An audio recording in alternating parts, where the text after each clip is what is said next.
घटना आहे गौरवची। गौरव उर्फ यश चव्हाण एक असा मुलगा जो अभ्यासामध्ये अतिशय हुशार आणि खेळामध्ये देखील आघाडीवरती होता। त्याच्या जीवनाचं केंद्र, त्याच्या जीवनाचं लक्ष म्हणजे फक्त त्याची आई होती आणि तिचं नाव अश्विनी। एकट्यानेच त्याचं बालपण घडवणारी, त्याच्या प्रत्येक गरजेसाठी झटणारी त्याची आईच होती। गौरवसाठी ती केवळ त्याची आई नव्हती, तर साऱ्या जगासारखी होती। परंतु मागील 2 वर्षांमध्ये काहीसं बदलू लागलं होतं। गौरवच्या जगातलं स्थैर्य आता ढवळून निघालं होतं। अश्विनीच्या आयुष्यामध्ये सचिन कुंभार या नावाच्या सहकार्याचं आगमन आता झालं होतं। औद्योगिक वसाहतीमध्ये कंपनीत 2 जण एकत्र काम करत होते आणि हळूहळू त्यांच्या नात्यांमध्ये जवळीक निर्माण झाली। सगळ्यात पहिल्यांदा मैत्री, मग आकर्षण आणि अखेर एक अनैतिक संबंध।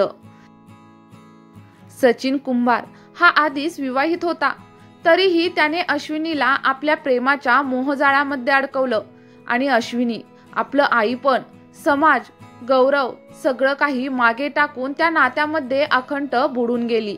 गौरवला हे सगळं काही स्पष्टपणे कळत नव्हतं, पण आपल्या आईच्या वागण्यातले बदल मात्र त्याच्या नजरेमधून सुटत नव्हते। तिचं त्याच्याकडे होणारं दुर्लक्ष, थंड प्रतिसाद, प्रेमामधील उणीव हे सगळं काही आता गौरवच्या लहानशा मनाला चटका लावत होतं। हळूहळू गौरव आपल्या आईपासून दूर जाऊ लागला आणि एक दिवस अश्विनीच्या मनामध्ये एक विचित्र विचार पक्का झाला। गौरव म्हणजे तिच्या नात्यातला अडथळा। सचिनलाही आता तसंच वाटू लागलं होतं आणि त्यानंतर दोघांनी मिळून एक भयानक असा निर्णय घेतला, तो म्हणजे गौरवचा अंत करण्याचा। गावामध्ये जत्रेचा माहोल होता आणि त्याच दिवशी अश्विनी गौरवला घेऊन घरातून बाहेर पडली। तिथेच सचिनने गौरवला थंड पेय पिण्यासाठी दिले, ज्यामध्ये त्याने गुंगीचं औषध मिसळलेलं होतं आणि मग काही वेळातच गौरवचा थकवा वाढू लागला। आईकडे पाहून त्याने विचारलं, आई काय झालंय? पण अश्विनी मात्र गप्पच होती। 3 जण दुचाकीवरून शेलारवाडीच्या रस्त्यावरती धोम कालव्याच्या दिशेने निघालेले होते। गौरव मात्र अर्धवट शुद्धीत होता, त्याला चालणं देखील आता शक्य नव्हतं। तेव्हा अश्विनीने थोडासा संकोच देखील व्यक्त केला, पण सचिनने तिला दम दिला, जर तुझा मुलगा अडथळा असेल तर तुझ्या नवऱ्यालाही मी संपवू शकतो। त्यानंतर अश्विनी मात्र आता गप्प झाली होती। सचिनने गौरवला उचललं आणि थेट कालव्याच्या पाण्यामध्ये ढकलून दिलं।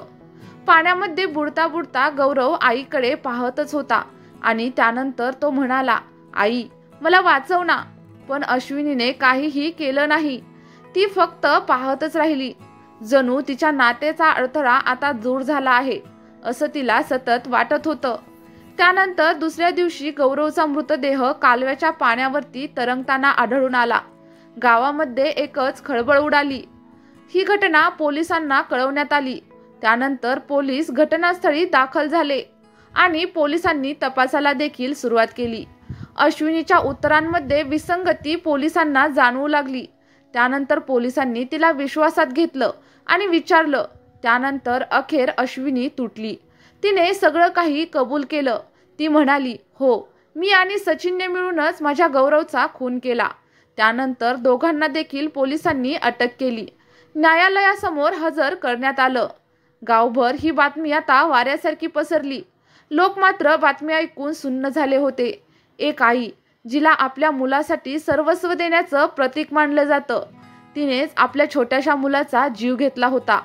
या प्रकरणामध्ये एक गोष्ट मात्र अधोरेखित झाली, प्रेमात अंध झालेलं नातं कितीही जवळचं असलं तरीही अज्ञानाचं आणि स्वार्थाचं मळप त्याला काळवंडून टाकू शकतं। गौरवसारखा निष्पाप जीव आपल्या आईच्या खोट्या प्रेमामध्ये आणि अनैतिक नात्यासाठी बळी पडला होता आणि यामुळेच अश्विनी आणि सचिनच्या पापांची किंमत आता त्यांना तर निश्चितचपणे मोजावी लागणार होती। परंतु त्या निष्पाप जीवाचा, त्या छोट्याशा गौरवचा यामध्ये काय दोष होता हे मात्र आता कोणालाही कळत नाहीये। मित्रांनो, गौरवच्या आत्म्यास शांती मिळो अशी आपण सगळेजणच प्रार्थना करूयात आणि त्या नराधमांना चांगली शिक्षा होईल असं देखील गृहीत धरूयात। चला तर मग प्रेक्षकांनो, ही सत्य घटना कथेच्या स्वरूपामध्ये तुम्हाला कशी वाटली हे मला कमेंट बॉक्समध्ये सांगायला अजिबातच विसरू नका। त्यासोबतच आपल्या व्हिडिओला एक लाईक देखील नक्कीच करा आणि तुम्ही जर आपल्या चॅनलला पहिल्यांदाच व्हिजिट करत असाल तर चॅनलला सबस्क्राईब केल्याशिवाय अजिबातच जाऊ नका।